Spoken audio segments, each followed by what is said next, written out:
Sindh high court में दायर की गई अब्दुल गफ्फार शेख और दीगर की तरफ से आईनी दरख्वास्त जिसका नंबर D4384/2022 था, उस पटिशन की आज समाअत हुई और समाअत के दौरान अदालत ने HRM की तरफ से निकाले गए 30 अगस्त 2022 के ऑर्डर को सस्पेंड कर दिया है। दरख्वास्त गुजार गफ्फार शेख और दीगर ने कहा था कि अब्बास अली शाह जो ग्रेड 19 के MND डिपार्टमेंट से ताल्लुक रखते हैं उनको तैनात कर दिया गया है, जबकि ये ग्रेड 20 की पोस्ट है और OPS अफसरान की तैनाती का सिलसिला खैर जारी है। कोई बात नहीं, अदालत ने इसका सख्ती से नोटिस लिया और आज होने वाली समाअत के बाद HRM की तरफ से निकाले गए उनके ऑर्डर को सस्पेंड कर दिया है, जबकि अदालत ने एक बार फिर जो नोटिस जारी किया है उसमें सिंध हुकूमत यानी चीफ सेक्रेटरी सिंध, सेक्रेटरी बल्दियात और metropolitan commissioner, secretary local government board, director general technical services और अब्बास अली शाह को फिर नोटिस जारी करते हुए समाअत 12 सितंबर 2022 को सुबह 8:15 बजे तक के लिए मुलतवी कर दी है और इनको एक बार फिर तलब कर लिया गया है। गफ्फार शेख और दीगर इंजीनियर्स ने जो कि सीनियर और ग्रेड 20 के अफसर हैं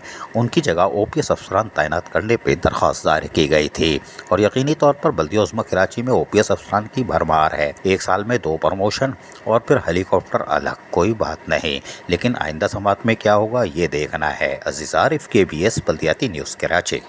ऐसी ही खूबसूरत वीडियोस फ्यूचर में हासिल करने के लिए रेड बटन पर क्लिक करके और बेल आइकॉन को प्रेस करके हम सबके सब्सक्राइबर बनना मत भूलिए।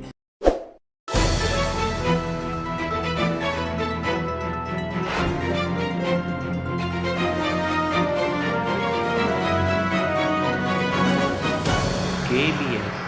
बल्दियाती न्यूज़।